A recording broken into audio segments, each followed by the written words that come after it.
And here's to you, Mrs. Bethrisen, polymorph that orc and then defend. Thank you, my friend. Oh, sorry, you caught me practicing my entry for the Nevendar Song Contest there. Anyway, welcome back to another underpowered main leader leveling up episode of Disciples. Dark Prophecy Legions of the Damned campaign. No more recap this episode, that's pretty boring. I've just realised I'm not going to do that anymore, and I've wasted enough of your time with that ridiculous intro, so let's crack straight on. And we're levelling up our little rotund friend here, Mango. I did a little bit of looking around the map off screen before I started recording, and I've chosen some worthy targets for us to sharpen our blades upon. But first of all, what we're going to have to do is do a little bit of healing. Reason I'm going to do that is because it's quite cheap at the moment, with these being reasonably low level type units. So we might as well do that. I'm going to, first of all, go for this Doom Drake, and you'll see why in just a moment. So let's give that a go. Okay, first off, we're going to remove this little issue here. We've put the, we've got the Berserker on the bottom. You'll see why, just a moment. We're going to concentrate on this ghoul. He's going to paralyze the Berserker. Didn't do a great deal of damage in terms of his attack, because the main benefit for him is to actually paralyze them. We're going to do this, which is to remove the majority of the damage from this team by turning the Doom Drake into a fat imp. That went very well indeed, yes. Does the gargoyle do 40 damage? I can't remember. He did, so we were very lucky there. So now you can just defend now, and we can just concentrate on whittling down the fat imp. He may break the polymorph, that is a possibility, in which case the Doom Drake will get another shot in, like so, but we're still okay because the witch was still defending because she didn't have anyone else to transform. So we'll carry on. Berserker's broken his paralysis, so he's back in the fight. Oh, he's doing it again. This is probably the worst case scenario, but we're still in it because we can still take him down in this last turn. So the gargoyle will still get the XP, which is enough to get him leveled up. That was quite a lot of XP for a Doom Drake. Fantastic. We're pretty good in terms of hopefully getting Mango leveled up in the next fight. Let's bring the witch back. We do have a reasonable amount of life potions, so that's not a problem. Let's grab this treasure as well. Orb of Restoration. That wasn't worth it. Yeah, I'll say that now. Yeah, it's a shame because if we'd had not picked up that orb, we would have been able to get him back to the city. But that's by the way. Curiosity got the better of me. So that's the Doom Drake down. What we'll do next is, I think, probably go after one of the lizardman parties. This one, I think. So we'll... actually, no. Maybe we'll go for this Master Thug.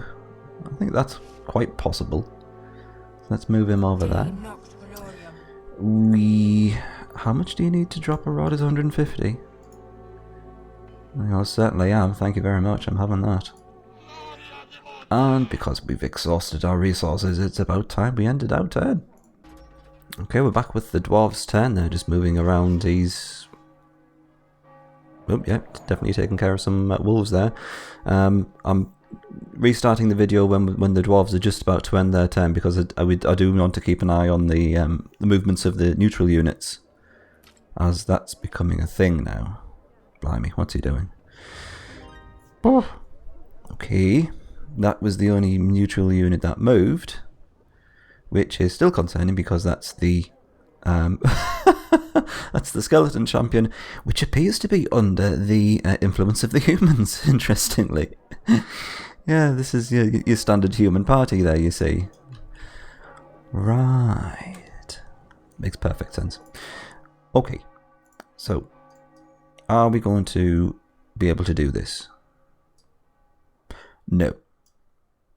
Although, Archer, that's the problem. Let's move him down here. I know it's a waste of money, but we're going to have to do it. Get these guys healed up. 118. And heal up you as much as possible. Master Thug's in the middle. Right. I'm still going to do it. Mango can take a shot from the archer. That's not a problem. The Berserker should survive that. How much damage is Mango doing now? 60. Yeah, I'll get rid of him. Try and reduce the damage to the Berserker as much as possible. Makes the sensings. You can get rid of the archer now. You can quite easily take a hit from the Thug. That's not a problem at all. 9 damage. Oh. Okay, he should. Yeah, I can do that. That's a pretty good choice. Set him down. Which is coming in very useful in this particular mission. There's some very powerful enemies at the start, and if you can get them polymorphed on the first turn and they don't break it, then you know your quid's in. But it's the risk you take. I'm not a huge fan of the whole breaking the polymorph thing. I know they've got to do something just to balance it out, but when it gets to the point where they're breaking it every turn, it just makes the whole thing rather redundant. What have we got here? Blimey, 2 Death Dragons. Yeah, perfect candidates for polymorphing again. Might be able to handle that. I'm also wondering if we can get past this little problem here by polymorphing the vampire. That just leaves us with the 2 Templars, which are very easy to deal with. That's all we're doing for now. Definitely not buying anything with the non-existent amount of gold that we have, so let's end our turn there. While this is playing out, let's have a look at the question, which is, what is your favourite rod planter? Everyone's got one. Mine would be... I quite like the Alliance... Sorry, not Alliance. Well, going a bit Warcraft. The Empire one. Just because she's got quite a lot of versatility in terms of and staying power. If you've got her under a melee unit on the front line, you can take out the likes of other rod planters, well, within reason, thieves and other very, very minor threats. So it makes her a little bit more viable. And of course she's flying, which is always a good point. Neutral units are going after each other. That's odd. They're also helping us out by taking out the dwarves. That's good. God, they're all moving. What was in that party? That's okay. Yeah, it's not a problem at all. Might get rid of that. We don't want them to take out too many of the other neutral units. That's the thing, because that's what we're using to get a lot of XP for our units. We'll have to do it again, I'm sorry. Let's move him back here. What was that treasure, by the way? Oh, it was the, yeah, emerald. That'll come in handy. Get you healed up, and heal up Mango as much as possible. Whoops. Okay. This is looking pretty good. It turns out that taking the city wasn't too bad after all. Otherwise we'd have had to send our units right back to the capital to get healed. So, I'm going to take credit for that one. Yes. It was a good decision on my part. Let's move you down, and I think we're probably going to have to get rid of some of these lizardmen. That seems like a pretty reasonable thing to do, I think. We're going to, yeah, preserve the Berserker as much as we can. Thankfully we've got quite a lot of versatility in terms of which unit we can target. Okay, that wasn't too bad. We'll polymorph you, because you're going to go down in the next turn anyway. So yeah, with our 2 ranged units now, fairly powerful ones might I add, we've got the versatilities for going for any kind of column on the battlefield, even back row stuff, so that should come in handy. The only thing I'm slightly concerned about is not having any elemental damage. So we're going to really struggle with anything along the lines of death or werewolves. That's going to be a problem. I should probably start thinking about, oh god, yeah, definitely getting a couple of more upgrade structures erected, as it were, for which we're probably going to need a shop to get rid of some of that crap that we've been hoarding. What have we got here? More zombies. Zombies and Templars. More zombies. It's zombie-tastic. Wow. That's all we're doing there. I don't think we have reached to build the magic tower, so we can't do anything with that. So we're left with ending our turn. Okay, that was the end of the dwarves' turn. They've just moved around a couple of rod planters. That's all I could see anyway. The main army, I'm assuming is the main army, they sent south, I believe. Here comes the neutral units. I could have done with them not going for the wolves. I think they're a decent source of XP. They can very happily kill as many dwarves as they like. Our rod planter's getting quite close there. Oh my goodness, what's he going for? Let's check. Oh, it's the councillor. Master, the only way to reach Astaroth lies through the mountain clan's territory. They have a dangerous ally in the mythical green dragon. We must be prepared to face this beast. Yeah, not lying. That's something I noticed when the dwarven turn was playing out there. Look here. The green dragon is actually owned by the mountain clans. So that's a bit pant-wetting. So we're going to have to deal with that, especially because we can't see exactly what's in the army until we get a spy within the dwarven ranks. Could be that dragon is aided by other dwarves. We don't know. I think we're probably going to be pushing it if we're going after these lizard men. This is looking much more doable. Yeah, let's do it. Black line will go down very easily. I suspect the ghost may well go for the gargoyle. This is where the AI fails itself sometimes. You get to the point where you can almost predict what it's going to do, even though you shouldn't really be able to. Ghosts tend to waste a turn on the gargoyles. Probably going to look stupid now when it won't, but let's... There we go, there we go. We've cured that zombie of the undead curse by turning it into an imp. It's one of the services I provide. She's going to paralyze the next turn, but if we can take down this imp in time, it won't matter anyway. Could break the polymorph. Yeah, it does. That's fine.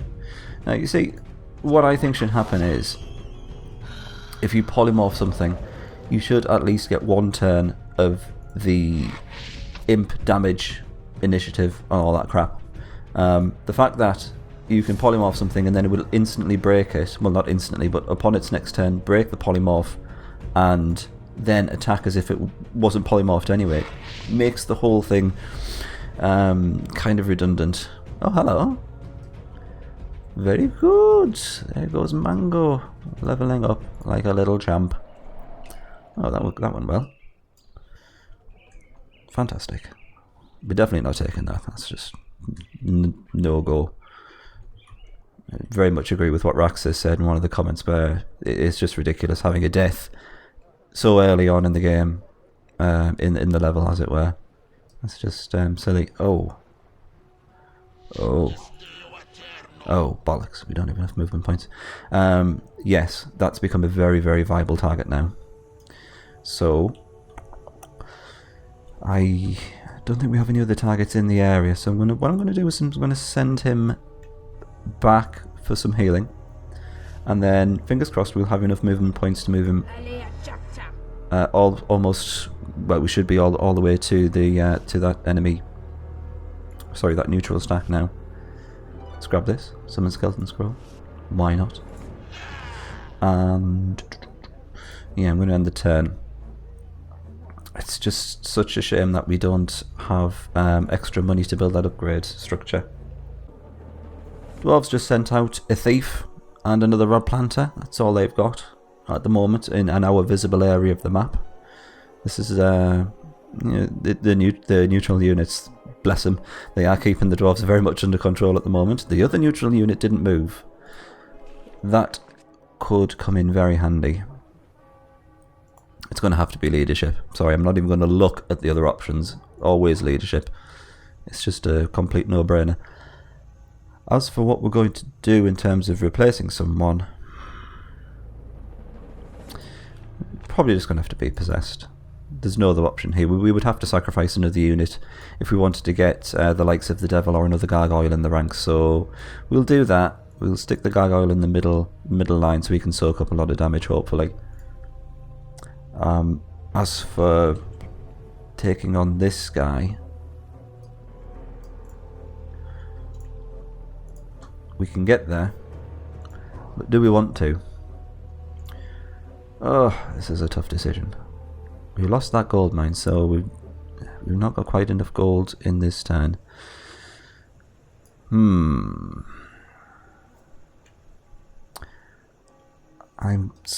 going to take advantage of the situation and do this. At least the possessed will level up. Yeah, let's do it. On my head be it. I just can't. It's just such a powerful stack. I can't let even slightly risk the dwarves taking this, because it's just too much of a boost to them. It's all in the skeleton champion. Okay, good. Not much point in you going. You might as well defend. You can get rid of the initiative, which is level 2, it would seem. Strangely, everyone's going to take a hit. That's fine. We'll get that healed up in no time. Might as well do this just in case everyone manages to miss. You'd think it was impossible, but it does happen. If any of you have watched some of the Sacred Lands videos, then yes, you will share in my pain in that particular circumstance.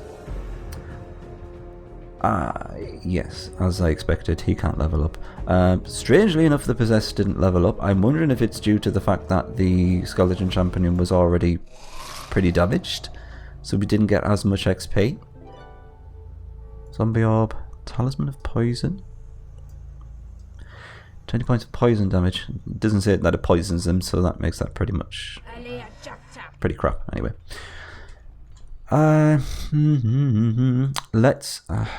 There's nothing else I can see that we can take. The Death Man is there, which is a possibility, but I'm much more interested in gold at the moment, just so we can get these upgrade structures built. And this is looking like it for this turn. Let's end that there. Rod planters pouring out of the mountain clans land there. That's an army, an actual army. Would you believe it? That they seem to have that's just popped out there from behind the dragon. No movement from the neutral units, which is interesting. Let's do this now, though. Before I forget, we're definitely going to have to do this, which is build the Tower of Souls to get our anti-paladin, or anti-paladin if you're American, which is fine. There's nothing wrong with that.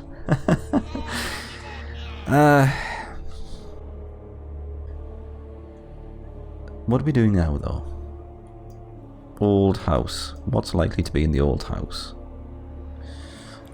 Shall we go out on a high note, or possibly the lowest note known to man, which is complete death? I'm going to give it a try. Let's see what's in there. A couple of titans. Right. Okay. Let's concentrate on you. I can see a couple of fat imps approaching, but in the meantime... Oh, that wasn't too bad. I was expecting him to get more damage, but I'm going to get him to defend anyway. You, quite rightly, will go for that Berserker. Let's get you to defend as well. And let's polymorph you, because I think hopefully a combination of Mango and the Marble Gargoyle will be enough to defeat you. Splendid. You can stabby. You can Yeah, you can swing your axes around like a madman. That's fine. Only 32 damage. It's good. You can defend. And this is pretty much wrapped up for now. Provided everyone hits. I'm not too bothered about him taking damage because he's going to level up, as we know. Splendid. Anti-Paladin and another Berserker. This is looking very good. Got a nice strong front line forming up. And... oh, 200 gold. That's not bad. Potion of Strength. It's not terribly arousing, but I'll have it. Nonetheless. There's a couple more of the ruins in the area, wasn't there? I think it was probably a bit further south. Yeah, we've got one there. We'll probably take a peek in there in the next episode. This is looking a lot better, I have to say. I'm a lot more optimistic about it now that Mango's party is looking a bit stronger and more buffed up. So, on that very high note, I'm very pleased, and I'm off to have a look at the results from the judges from the Nevendar Song Contest. What? Nil point? Right, that's it. Boris, get me my talisman of poison, and I'll see you next time, Questers. Bye-bye.